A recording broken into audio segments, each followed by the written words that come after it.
these questions that the father of the victim have laid in front of the nation today, these questions are of paramount importance, because on the foundation of the question is based the investigation and the outcome of the investigation.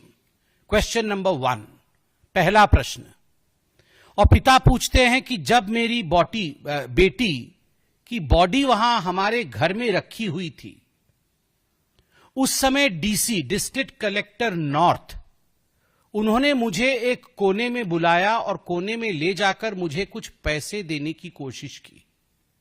मैंने इनकार कर दिया कि मुझे पैसे नहीं चाहिए। आप सोचिए पिता की मानसिक हालत, आप सोचिए पिता के ऊपर क्या गुजर रही होगी जिस समय बेटी की लाश, और वह भी इस हालत में, आफ्टर द ब्रूटल मर्डर। वो रिकॉन्साइल भी नहीं कर पाए होंगे, वो अपने आप के साथ भी समझौता नहीं कर पाए होंगे, वो समझ नहीं पाए होंगे कि मेरी बेटी के साथ आखिर क्या हुआ है। और उस समय जब शव उनके घर में रखा हुआ था, डिस्ट्रिक्ट कलेक्टर, कोई और व्यक्ति नहीं, कोई राजनेता नहीं, एक एडमिनिस्ट्रेटर उन्हें एक कोने में ले जाता है और कुछ पैसे देने की कोशिश करता है। पैसा आदमी कब देता है? आदमी भ्रष्ट कब बनता है? जब मुंह बंद रखाने की कोशिश की जाती है, या कुछ छुपाने की कोशिश की जाती है, या ऐसा किया जाता है कि भाई देखो हम तो आपको कुछ दे रहे हैं, आप बदले में कुछ हमें भी दो, कुछ बोलो मत।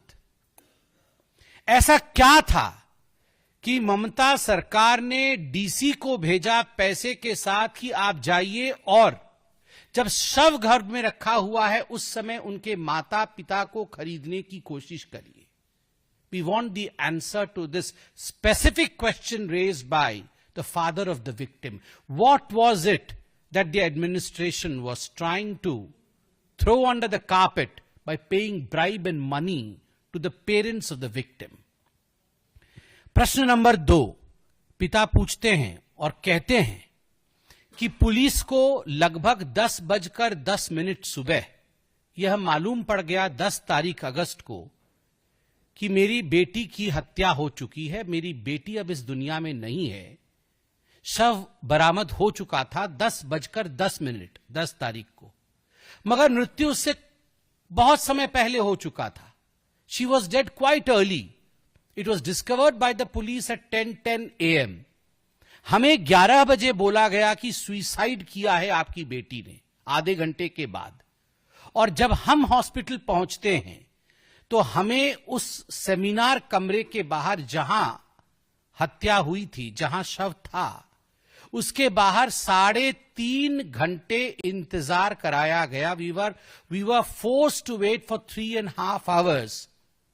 इसके बावजूद कि कई लोग उस कमरे में जा रहे थे और आ रहे थे, multiple people were going and coming from that room, they were entering the room and they were exiting the room.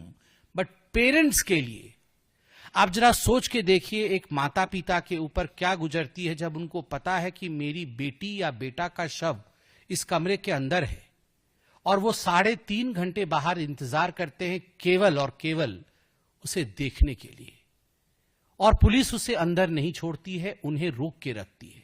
और बार बार, पिता बाद में कहते हैं, बार बार हमें बताया जा रहा था कि आप यहां मत खड़े होइए, आप प्रिंसिपल के कमरे में जाइए। वो प्रिंसिपल जो आज गिरफ्तार है, मिस्टर घोष, आप प्रिंसिपल के कमरे में जाइए और वहां बैठिए। हमने मना कर दिया कि हम प्रिंसिपल के कमरे में नहीं जाएंगे, हम इसी कमरे के बाहर इंतजार करेंगे। 3.5 घंटे इंतजार करने के पश्चात कुछ मिनटों के लिए मुझे अंदर बुलाया गया। आप सोचिए, ऐसा क्या करना चाहती थी पुलिस, ऐसा क्या करना चाहता था वहां का प्रशासन? उन 3.5 घंटों में बार बार उनके पेरेंट्स को, उनके माता पिता को प्रिंसिपल के कमरे में भेजकर उस एरिया को खाली करा करके क्या करना चाहती थी प्रशासन आखिरकार? और सबसे बड़ी बात, दूसरे नंबर प्रश्न में उनके पिताजी पूछते हैं कि एक ब्लैंक कागज में, खाली कागज में हमें हस्ताक्षर करने कहा गया, एंड वी रिफ्यूज्ड, हमने मना कर दिया। सब अंदर पड़ा है बच्ची का, बाहर 3.5 घंटे से माता पिता इंतजार कर रहे हैं, और एक ब्लैंक कागज, कोरा कागज लाकर पुलिस कहती है आप इसमें हस्ताक्षर कर दीजिए, प्रशासन कहता है आप इस कोरे कागज में हस्ताक्षर कर दीजिए। व्हाई?